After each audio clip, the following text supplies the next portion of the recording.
Shalom, damai di hati. Bersyukur kepada Tuhan atas hari baru yang boleh kita jelang bersama. Hari pertama di bulan September tahun 2023. Semua karena anugerah Tuhan. Semua karena kasih Tuhan.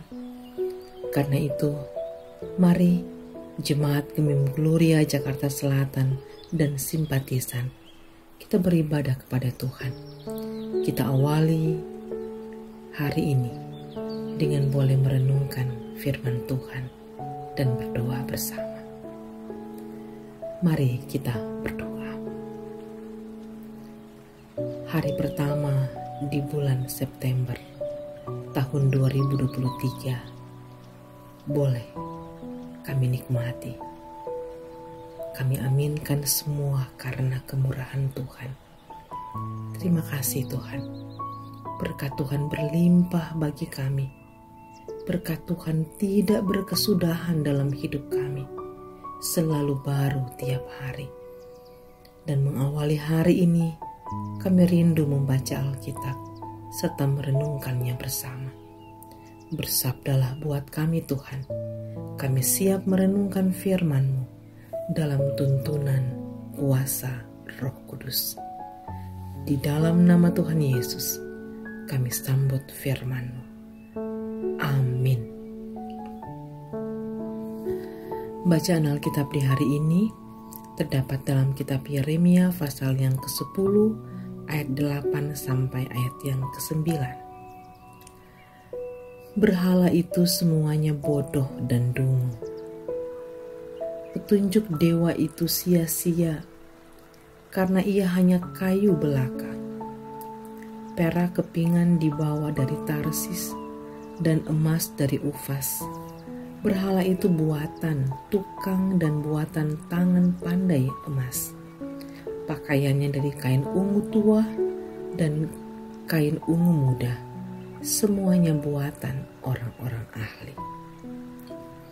Demikian pembacaan Alkitab dan tema renungan di hari ini, berhala itu bodoh dan dungu. Saudara-saudaraku yang dikasihi dan diberkati Tuhan Yesus. Bacaan kita Yeremia pasal 10 ayat 8 dan 9. Kalau kita melihat siapa Nabi Yeremia. Yeremia dipanggil menjadi nabi di usia yang relatif masih muda. Awalnya ia menolak panggilan Tuhan Allah dengan berbagai dalih. Aku masih muda, aku tidak pandai bicara. Tapi oleh janji penyertaan Tuhan Allah, membuat Yeremia menerima panggilan pelayanan ini. Ia dipilih untuk menyampaikan firman kepada kaum sebangsanya yang di masa itu telah kehilangan jati diri sebagai umat pilihan Tuhan Allah.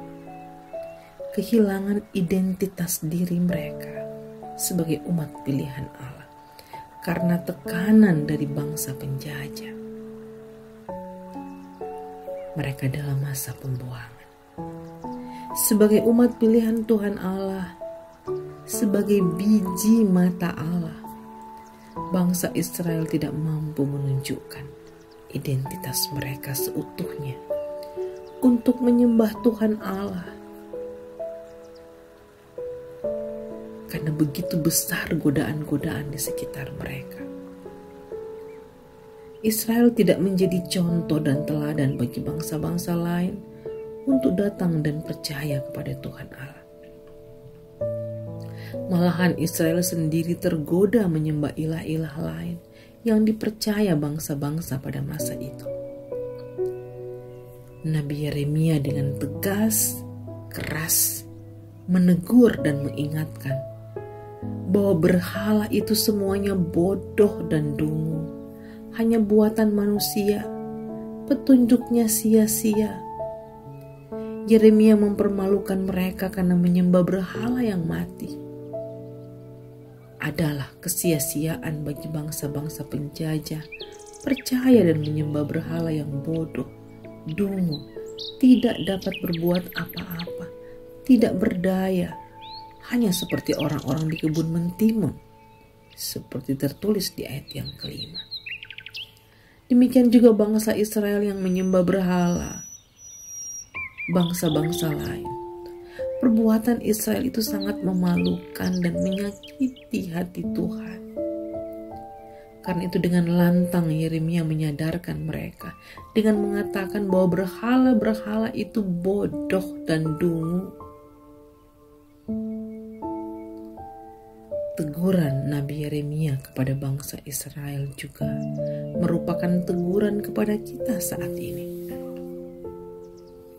Mungkin kita tidak menjumpai lagi berhala-berhala seperti di masa Yeremia, tetapi waspadalah dengan berhala-berhala modern, sebab semua objek berbentuk makhluk hidup atau benda yang dikultuskan, didewakan, disembah, dipuja, itu adalah berhala. Dan setiap benda yang berpotensi mengurangi kualitas relasi kita dengan Tuhan Allah juga pantas disebut berhala. Karena itu, kita tidak boleh terkecoh atau terperdaya oleh berhala yang seolah-olah bisa mengatur dan menentukan hidup kita. Sebagai umat Tuhan, kita hanya tunduk, taat, dan fokus kepada Tuhan Yesus Kristus, Juru Selamat kita. Marilah kita menyerahkan hidup sepenuhnya kepada Dia, Tuhan sumber kehidupan dan berkat. Baginyalah kemuliaan selama-lamanya. Amin. Mari kita berdoa. Ya Tuhan Allah, Engkaulah Allah kami yang hidup. Engkau pencipta langit dan bumi dan segala isinya, termasuk kami manusia.